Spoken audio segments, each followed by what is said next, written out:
Liebe Kolleginnen und Kollegen, herzlich willkommen zu O-Ton. Sie haben es alle mitbekommen, am 22. Juli haben wir mit dem Mercedes-Benz Strategy Update zum Thema Electric Drive wahrscheinlich eine Zeitenwende für Mercedes-Benz eingeläutet. Mercedes-Benz wird die Elektrifizierung des gesamten Pkw-Portfolios deutlich beschleunigen. Was heißt das konkret? Wir wollen bis zum Ende des Jahrzehnts bereit sein, vollständig elektrisch zu werden. Und ja, ich glaube, es ist kein Geheimnis, diese Nachricht wird unser Unternehmen fundamental verändern und das auch schon in vergleichsweise kurzer Zeit, denn es ist eben dieses Jahrzehnt. Umso wichtiger ist es natürlich, und Ola, du hast es in deinem Post im Social Intranet ja auch angesprochen, dass wir vor allem diejenigen einbinden, die diese Strategie letztlich zum Erfolg führen. Und das sind Sie, liebe Kolleginnen und Kollegen, die Mitarbeiterinnen und Mitarbeiter dieses munteren Unternehmens. Und deshalb haben wir Sie am Social Intranet dazu aufgerufen, Fragen zu stellen.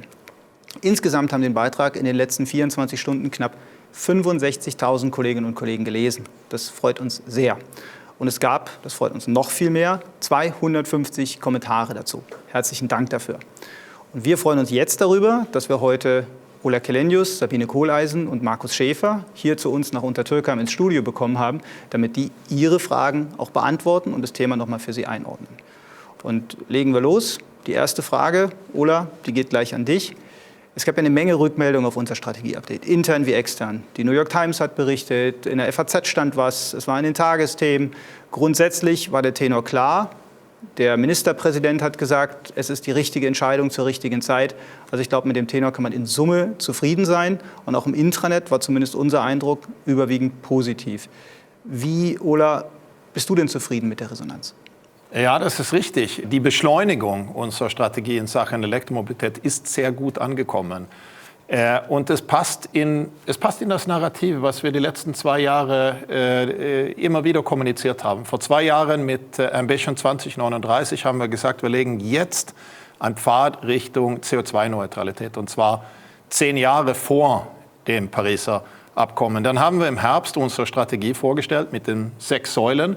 Und eine sehr prominente Säule der Strategie war ja gerade Lead in Electric Drive, also vorne zu sein in Sachen Elektromobilität. Und dass wir diese elektrische Zukunft jetzt schneller realisieren wollen, das haben nicht nur unsere Aktionäre, man sieht sie an dem Aktienkurs, sondern auch jede Menge Begleiter sehr positiv aufgenommen. Ich hatte heute die Gelegenheit, mit einigen Politikern zu sprechen, hier aus Baden-Württemberg, aber auch aus Berlin. Und da waren auch andere Verbände dabei, bis hin zu den NGOs. Und alle haben gesagt, das ist genau die richtige Strategie und die haben es begrüßt.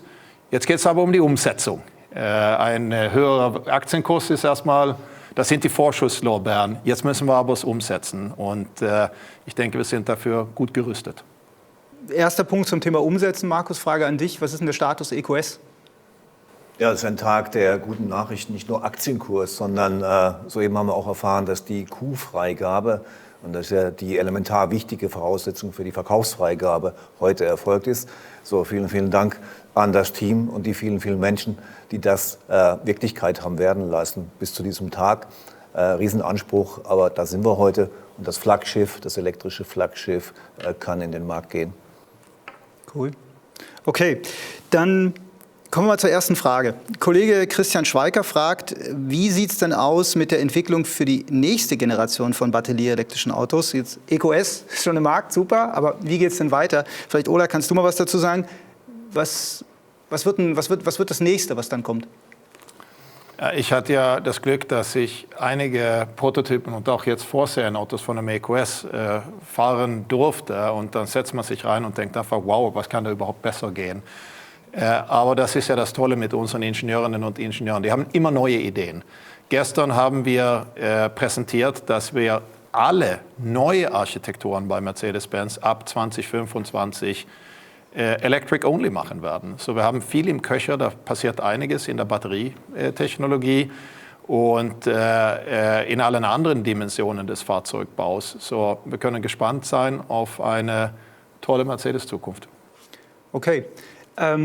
Ganz viele Sachen sind klar und super. Ein paar Dinge sind vielleicht noch nicht ganz so klar. Wir haben heute Morgen auch gesehen, dass der Kollege Häberle, Betriebsratschef hier bei uns in Untertürkheim, gesagt hat, es gibt eine gewisse Unsicherheit. Und es gibt auch einige Kolleginnen und Kollegen, die im Intranet gesagt haben, dass sie eine gewisse Unsicherheit sehen. Frage an dich, Sabine. die mehrfach in verschiedener Form von vielen Kolleginnen und Kollegen kam. Was bedeutet denn diese grundsätzlich sehr willkommene Ankündigung für die Beschäftigten in den Powertrain-Werken und für die Kolleginnen und Kollegen, die in der Powertrain-Entwicklung heute sind? Weil da ist es ja dann eine sehr große Veränderung, die auf uns zukommt.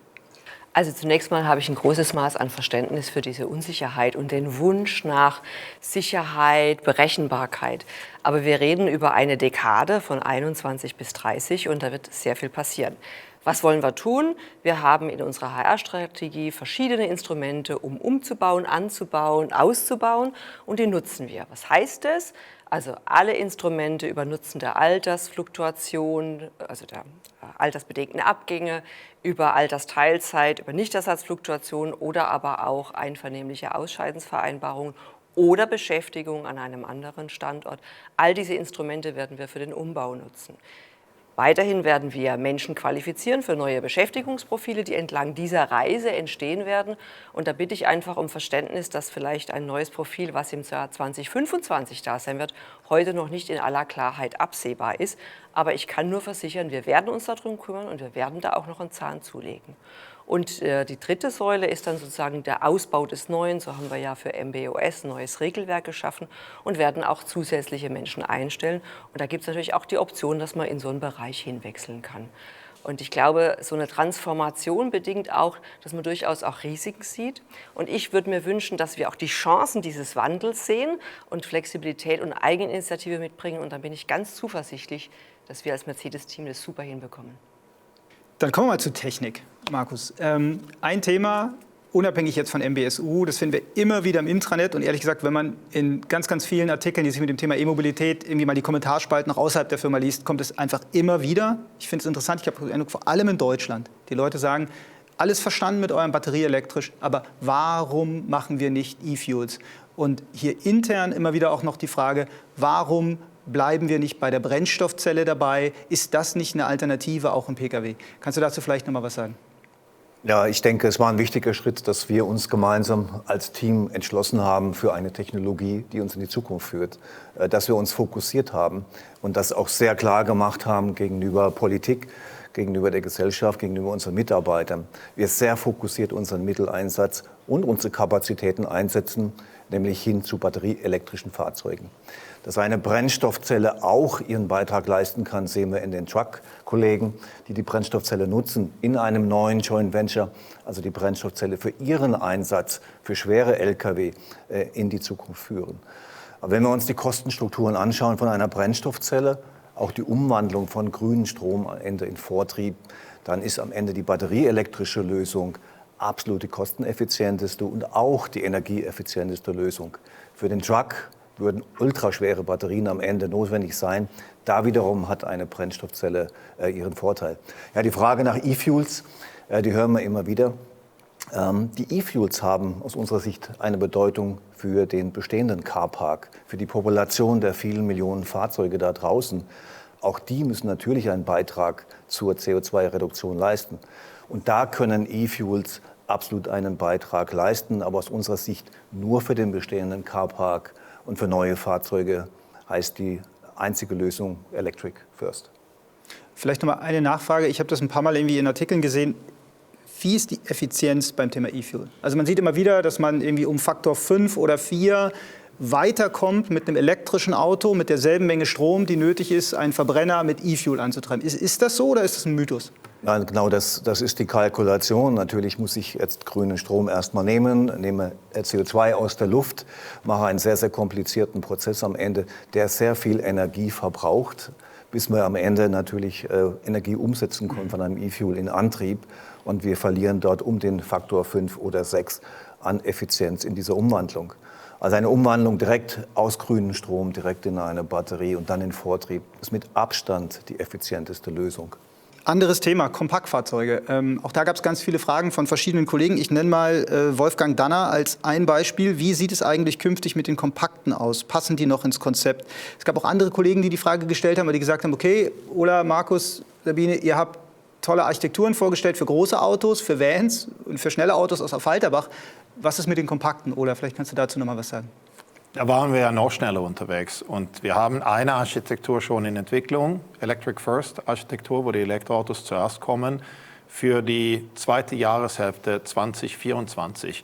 So das, was wir Kompaktfahrzeuge nennen mit A-Klasse, C-La, G-La und so weiter, die wird es nach wie vor geben. Wobei der Begriff kompakt ein bisschen relativ ist. Da ist ja kein Fahrzeug unter 4,50 Meter. Aber wir steigen nicht aus dem Geschäft aus. Dabei aber in unserer Strategie profitables Wachstum eher nach oben gucken in den Segmenten, in denen wir unterwegs sind und nicht in den Wettbewerb gehen mit den Volumenherstellern, werden wir sehr präzise auswählen, welche Modelle haben auch dann die Rentabilität, die wir brauchen, um das gesamte Unternehmen finanziell gesund aufzustellen. Aber in diesem Segment bleiben wir drin. Und ich habe ja die ersten Designs, Markus, gesehen und da bin ich schon ziemlich aufgeregt. Sieht cool aus. Dann, Sabine, ein Thema, das, glaube ich, nicht sehr überraschend ist. Wir haben jetzt gesagt, bis zum Ende dieses Jahrzehnts wollen wir bereit sein für 100% elektrisch. Gleichzeitig wissen wir auch, wir haben hier bis zum Ende dieses Jahrzehnts eine ZUSI. Einige Leute haben gesagt, hängt das zusammen? Ist die ZUSI sicher? Was kannst du uns dazu sagen? Die ZUSI wurde ja im Rahmen des Projektes Future vereinbart und die gilt natürlich nach wie vor. Des Zusammentreffens zu dem Thema 2030 ist, glaube ich, tatsächlich rein zufällig. Aber unabhängig von all diesen Zusicherungen gilt natürlich eines. Wir wollen nicht nur die begehrenswertesten Autos bauen, wir wollen auch ein sehr attraktiver Arbeitgeber bleiben. Und insofern werden wir alles dafür tun, um im Rahmen dieser Transformation die entsprechenden Schritte einzuleiten und auch als Arbeitgeber über 2030 hinaus extrem attraktiv zu bleiben. Es gab ja eine Sache, kann man glaube ich ja auch mal sagen, es gab ja mehrere Calls dieser Art mit verschiedenen Teams. Wir haben gestern einen Call gehabt mit Markus, mit deinem Bereich, mit dem COO-Team. Und da kam ja auch eine Frage, die vielleicht hier nochmal ganz interessant ist. Wie gehen wir denn jetzt aber eigentlich in der Situation damit um, dass wir jetzt ganz viele kompetente Kolleginnen und Kollegen haben, die vielleicht dann zum Wettbewerb jetzt gehen? Also wie sichern wir das Know-how jetzt in der Welt, wo vielleicht manche unsicher sind und sagen, ja, dann gehe ich vielleicht zum zweitbesten Autohersteller in Stuttgart? Nein, ich hoffe, die bleiben alle bei dem besten Autohersteller in Stuttgart. Und ich glaube, da gibt es viele gute Gründe, wenn man das Portfolio anschauen, was wir vorhaben in der Zukunft. Nicht nur das Produktportfolio, auch das Technologieportfolio. Das Feuerwerk, das da kommt, bietet so viele Möglichkeiten hier in Stuttgart, in Untertürkheim, in Sindelfingen. Aber man darf ja durchaus auch weiterdenken und flexibel sein. Und dieser Konzern, Ola und ich, wir haben es ja alle erlebt in dieser Welt. Du hast ja 1000 Möglichkeiten in diesem Unternehmen. Und ich sage mal, da muss uns nicht Angst und Bange sein. Aber auch die Kollegen beim Verbrenner, und wir diskutieren ja oft mit den Kollegen, natürlich haben wir große Aufgaben. Wir müssen EU7-Fähigkeit erzeugen für einen erheblichen Mitteleinsatz noch und einen erheblichen Aufwand. Und das sichert den Erfolg dieses Unternehmens. Wir müssen diese nächste Hürde gemeinsam nehmen. Aber dafür ist auch unser Commitment als Vorstand und als Kollegen und Kolleginnen hier, die Kollegen, die vom Wandel betroffen sind, auch aktiv mit in neue Jobs am Ende, wenn es dann soweit sein sollte, auch zu begleiten. Und ich glaube, das Commitment, da bin ich sicher, geben wir auch gemeinsam ab. Wir sind ja nicht allein in dieser Transformation. Es ist ja eine Transformation für die gesamte Autoindustrie.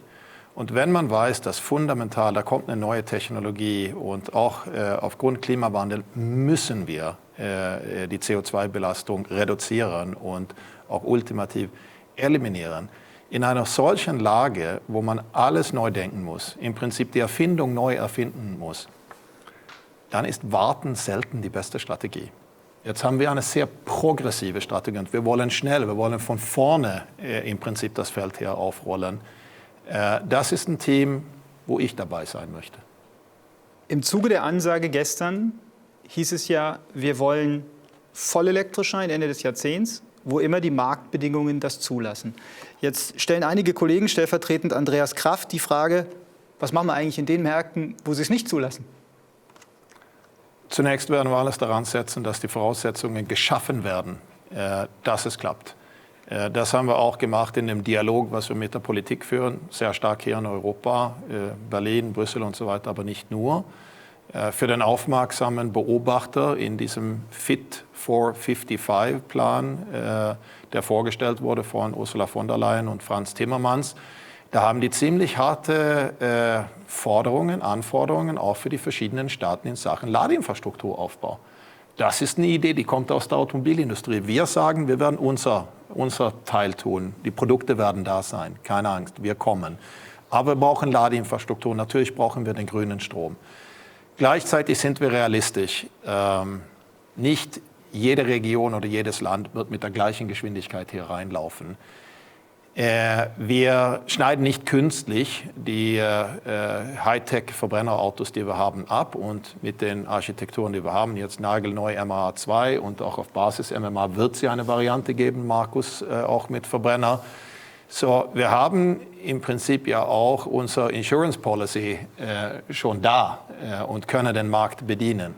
Unsere Zielsetzung ist aber, das Thema batterieelektrisch schneller hochzufahren und daran werden wir arbeiten. Okay, Markus, dann kommen wir vielleicht mal zu Lieferanten und zu Lieferketten. Ich stelle mal eine Frage, auch wieder hier stellvertretend, weil das von vielen, vielen Kolleginnen und Kollegen kam, Katharina Posorski. Die befürchtet nämlich zum Beispiel, dass die Materialien, die für ein E-Auto nötig sind, oft gar nicht so grün sind.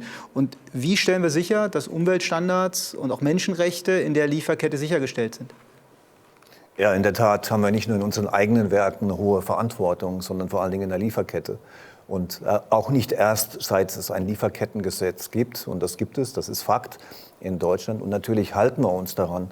Aber wir haben auch eine Selbstverpflichtung, dafür zu sorgen, dass Menschenrechte eingehalten werden in der Lieferkette. Und ja, wir müssen deutlich tiefer in die Lieferkette einsteigen, vielleicht als wir das in der Vergangenheit getan haben. Aus diesen Gründen, aber auch aus Gründen der Absicherung.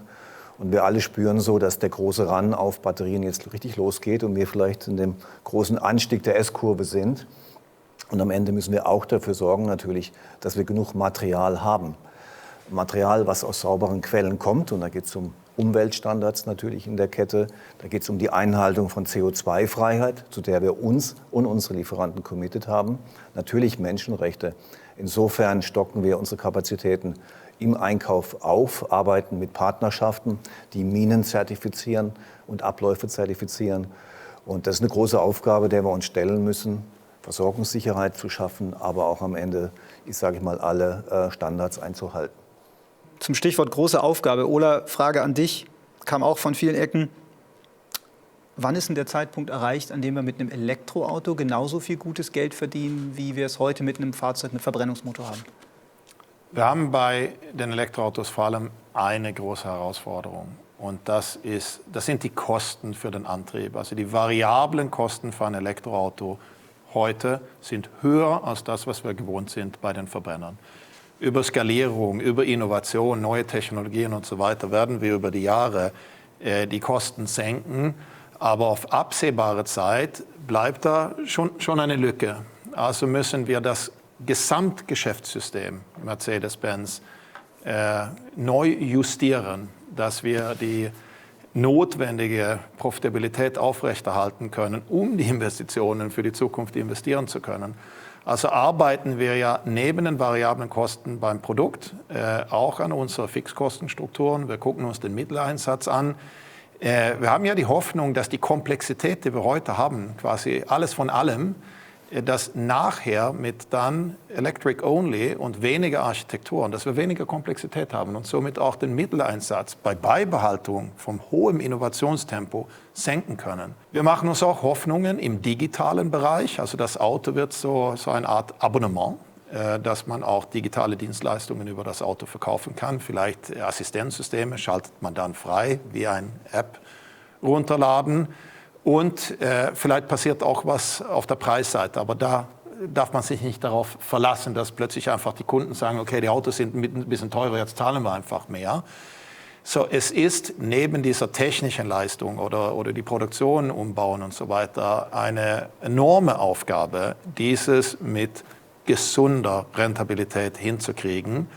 Aber da müssen wir ran. Also ich meine, was war der Gottlieb Daimler? Der war Erfinder. Aber der war auch Schwabe und ich bin sicher, dass er umsichtig mit seinen Ressourcen umgegangen ist. Und das müssen wir auch machen. Vielleicht nochmal da eine Nachfrage, weil es geht ja zum einen, da hast du jetzt drüber gesprochen, darum, Kosten zu senken, und zwar über alle Kostenarten. Aber es gibt ja noch den anderen Hebel, dass man sagt, Umsatz pro Fahrzeug erhöhen. Ne? Ist es so, dass wir jetzt eigentlich so richtig erst sehen, dass die Luxusstrategie, die es für Mercedes gibt, und die Elektrostrategie, die es für Mercedes gibt, dass die sich eigentlich gegenseitig bedingen? Vielleicht kannst du dazu noch mal was sagen? Die passen sehr gut zusammen. Und das ist klar. Ich habe vorher gesagt, in den Segmenten, in denen wir unterwegs sind, eher nach oben schauen und nicht in den Wettbewerb gehen mit den Volumenherstellern. Das machen wir jetzt schon. Also das Vertriebsteam ist schon in den letzten 12, 18 Monaten sehr gut unterwegs, auch zu gucken, nicht Autos in Kanälen reinbringen, wo man vielleicht nur Stückzahlen macht und die Rabatte sind höher. Auch gucken, dass man Autos anreichern kann und sicherstellen, dass man das Produkt verkauft, auch mit viel Inhalt und so weiter und so fort. So, ja, Teil der Säule profitables Wachstum in der Strategie ist, Schritt für Schritt den Erlös pro Auto zu versuchen zu erhöhen. Ganz bestimmt Teil des Wegs in eine gesunde finanzielle Situation, auch in einer 100% BEV-Welt. Okay. Dann, Sabine, würde ich dir mal eine Frage vorstellen, und zwar von Isabel Künste kommt die. Die sagt, ich zitiere, ein richtiger und wichtiger Schritt für die Zukunft, also die Strategie.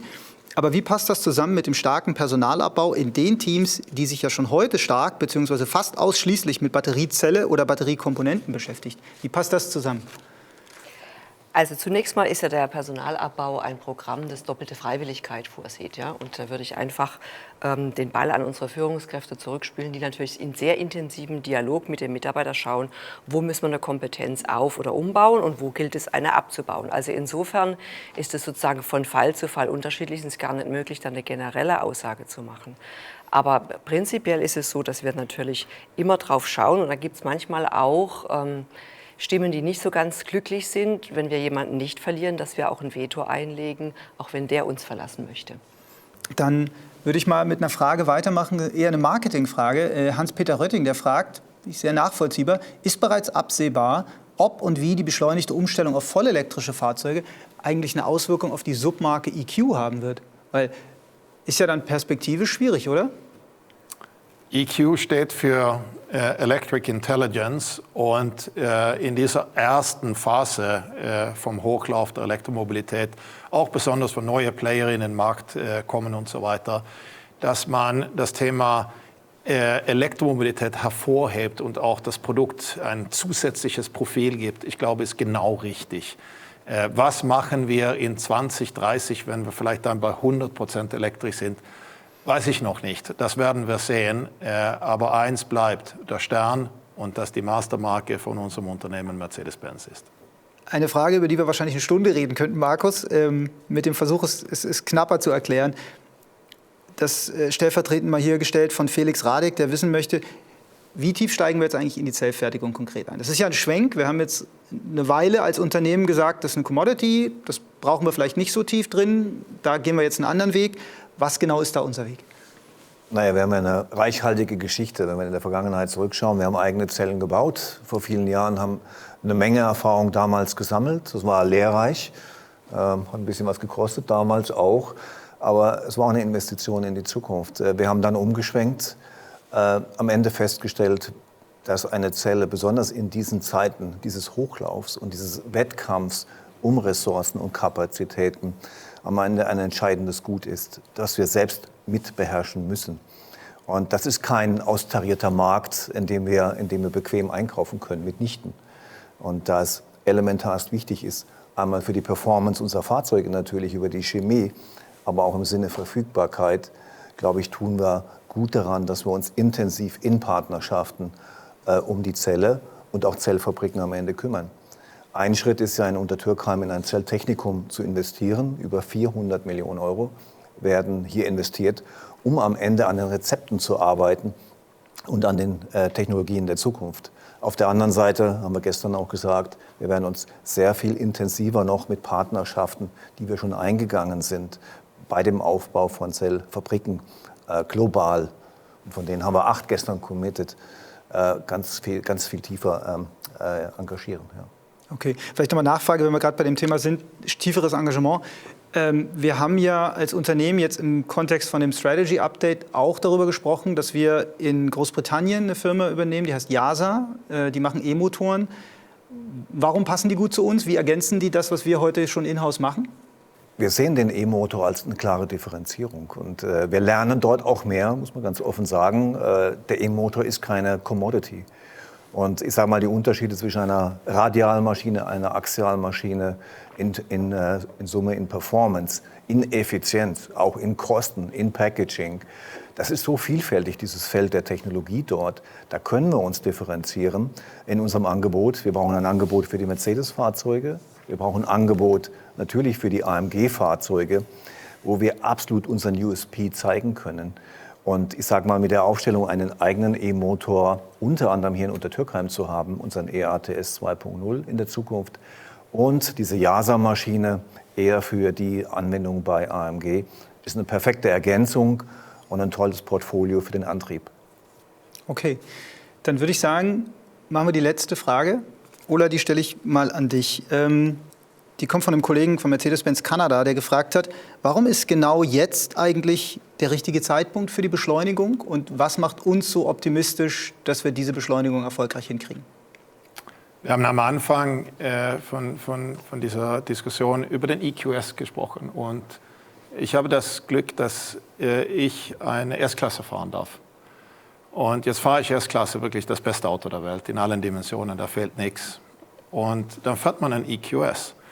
Und dann denkt man, S-Klasse oder EQS und stellt fest, beide Autos sind top. Und es ist schwer zu sagen, ist das eine besser oder ist das andere besser.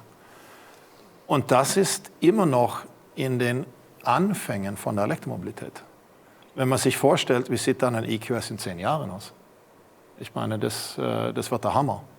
Also hier ist eine Technologie, die sich so schnell entwickelt, und das hat man oft in der Geschichte gesehen, wenn eine neue Technologie kommt, erstmal ein bisschen unreif und dann wird es reifer und dann überholt die neue Technologie. Wir glauben, dass wenn man jetzt diese Dekade der Transformation anguckt, in 2030 werden wir ganz woanders sein. Und das ist eine Chance. So wirklich der wichtigste Grund für diese Transformation ist Technologie. Aber, ich habe es auch gesagt mit Ambition 2039, Klimawandel ist real. Wir müssen was dagegen tun. Die gesamte Gesellschaft, jede Industrie und jedes Unternehmen, auch da haben wir keine Zeit zu warten. Und vor dem Hintergrund Technologie, aber auch ein Auftrag in Sachen Klimawandel, da sage ich, nicht warten, schneller gehen. Okay, danke für das Schlusswort. Danke euch für die Beantwortung der Fragen und Dank an Sie, liebe Kolleginnen und Kollegen, für die vielen Fragen. Uns ist bewusst, dass wir heute natürlich nicht alle Fragen beantworten konnten. Das ist aber auch gar nicht schlimm, weil wir ja noch viel Gelegenheit haben werden, auf alle weiteren Fragen einzugehen. Und wir wollen Formate wie dieses gerne regelmäßig anbieten, zu diesen und auch zu anderen Themen. Damit machen wir weiter, direkt nach dem Sommer.